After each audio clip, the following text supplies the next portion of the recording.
ಅಪರೂಪದ ವನ್ಯಜೀವಿಗಳ ಆಶ್ರಯ ತಾಣ ಬನ್ನೇರುಘಟ್ಟ ಜೈವಿಕ ಉದ್ಯಾನವನ ಪ್ರಸಕ್ತ ವರ್ಷ ದಾಖಲೆಯ ಹಣ ಸಂಗ್ರಹ ಮಾಡಿದೆ. ಅಲ್ಲದೆ ಇದೇ ಮೊದಲ ಬಾರಿಗೆ ಅತಿ ಹೆಚ್ಚು ಪ್ರವಾಸಿಗರು ಭೇಟಿ ನೀಡುವ ಮೂಲಕ ಪ್ರವಾಸಿಗರ ಅಚ್ಚುಮೆಚ್ಚಿನ ತಾಣವಾಗಿ ಗುರುತಿಸಲ್ಪಟ್ಟಿದೆ.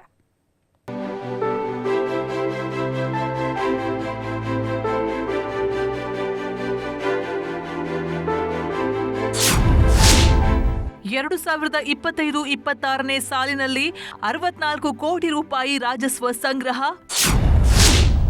ಬನ್ನೇರುಘಟ್ಟ ಜೈವಿಕ ಉದ್ಯಾನವನಕ್ಕೆ ಮತ್ತೊಂದು ಗರಿ. ಬನ್ನೇರುಘಟ್ಟ ಜೈವಿಕ ಉದ್ಯಾನವನ ಕಾಂಕ್ರೀಟ್ ಕಾಡು ಬೆಂಗಳೂರಿನ ಬಗಲಲ್ಲೇ ಇರೋ ಈ ಅದ್ಭುತ ತಾಣ ಸಿಲಿಕಾನ್ ಸಿಟಿ ಜನರಿಗೆ ಹಾಟ್ ಫೇವರಿಟ್. ದಿನೇ ದಿನೇ ಈ ಉದ್ಯಾನವನಕ್ಕೆ ಎಂಟ್ರಿ ಕೊಡುವವರ ಸಂಖ್ಯೆ ಹೆಚ್ಚಾಗ್ತಾನೇ ಇದೆ.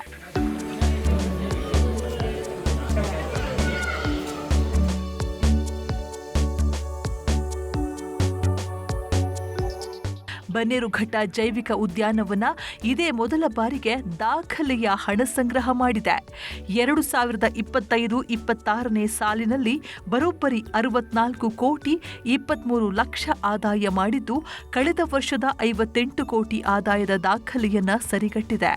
ಅಲ್ಲದೆ ಈ ಸಾಲಿನಲ್ಲಿ 21,24,000 ಪ್ರವಾಸಿಗರು ಭೇಟಿ ನೀಡಿದ್ದಾರೆ. ಪ್ರಾಣಿಗಳ ದತ್ತು ದೇಣಿಗೆಯಲ್ಲೂ ಹೆಚ್ಚು ಹಣ ಸಂಗ್ರಹಿಸಿದೆ.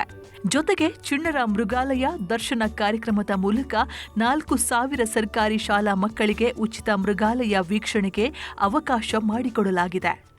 2025-26ರಲ್ಲಿ ಒಟ್ಟಾರೆ ಬನ್ನೇರುಘಟ್ಟಗೆ 22,41,330 ಜನ ಭೇಟಿ ಕೊಟ್ಟಿದ್ದಾರೆ. ಇದರಲ್ಲಿ ನಮಗೆ ಆದಾಯ ಬರೀ ಟಿಕೆಟ್ ಮತ್ತು ಗೇಟ್ ರೆವೆನ್ಯೂ ಅಂತ ಬಂದಿರುವ ಆದಾಯ ಮಾತ್ರ ನಮಗೆ ಒಂದು 64 ಕೋಟಿ 23 ಲಕ್ಷ ಇದೆ. So this is the highest revenue that Bannerghatta has collected over all these years. 24-25ನಲ್ಲಿ 21,24,000 ಜನ ಅಷ್ಟೇ ನಮ್ಮನ್ನು ಭೇಟಿ ನೀಡಿದರು. ಈ ವರ್ಷ ಆಲ್ಮೋಸ್ಟ್ 1,20,000 ಜನ ಜಾಸ್ತಿ ಬನ್ನೇರುಘಟ್ಟ ಬಯಾಲಜಿಕಲ್ ಪಾರ್ಕ್ ಭೇಟಿ ಕೊಟ್ಟಿದ್ದಾರೆ. ಕಾಡಿನ ನಡುವೆ ಇರುವ ಬನ್ನೇರುಘಟ್ಟ ಜೈವಿಕ ಉದ್ಯಾನವನದಲ್ಲಿ ಇನ್ನೂ ಹೆಚ್ಚಿನ ಸಂಖ್ಯೆಯಲ್ಲಿ ಮರಗಿಡಗಳನ್ನು ಅಭಿವೃದ್ಧಿಪಡಿಸಬೇಕು. ಸಫಾರಿ, ಝೂ ಮತ್ತು ಚಿಟ್ಟೆ ಪಾರ್ಕ್ನಲ್ಲಿ ಟಿಕೆಟ್ ದರ ಕಡಿಮೆ ಮಾಡಬೇಕು. ಆಗ ಇನ್ನೂ ಹೆಚ್ಚಿನ ಜನ ಇಲ್ಲಿಗೆ ಬರ್ತಾರೆ ಅನ್ನೋದು ಪ್ರವಾಸಿಗರ ಅಭಿಪ್ರಾಯ. ನಾನು ಆಲ್ಮೋಸ್ಟ್ ಎವ್ರಿ ಇಯರ್ ಬರ್ತಾ ಇದ್ದೀನಿ. ನಮ್ಮ ಮಕ್ಕಳಿಗೆ ಕರ್ಕೊಂಡು ನಾನು ಚಿಕ್ಕದಾಗೂ ಬರ್ತಾ ಇದ್ದೆ. ಬಟ್ ಡೆವಲಪ್ಮೆಂಟ್ ತುಂಬ ಆಗಿದೆ. ಮುಂಚೆ ಇಷ್ಟು ಬ್ಯೂಟಿಫುಲ್ ಇರಲಿಲ್ಲ, ಇವತ್ತು ತುಂಬ ಬ್ಯೂಟಿಫುಲ್ ಆಗಿದೆ. ಆ್ಯನಿಮಲ್ಸ್ನು ಮುಂಚೆ ಇಷ್ಟು ಇರಲಿಲ್ಲ, ಇವತ್ತು every animal we could spot and ತುಂಬ ಜಾಸ್ತಿ ಇದೆ. ಇನ್ನೂ ಬೆಟರ್ ಆಗ್ಬೋದು, ಬಟ್ ಇದೂ ತುಂಬ ಡೆವಲಪ್ ಆಗಿದೆ.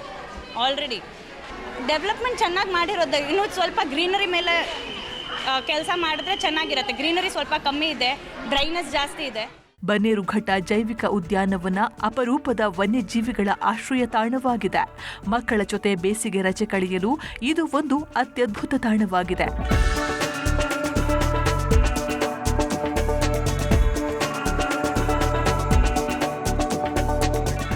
ಆದೂರು ಚಂದ್ರು, ನ್ಯೂಸ್ 18 ಆನೇಕಲ್.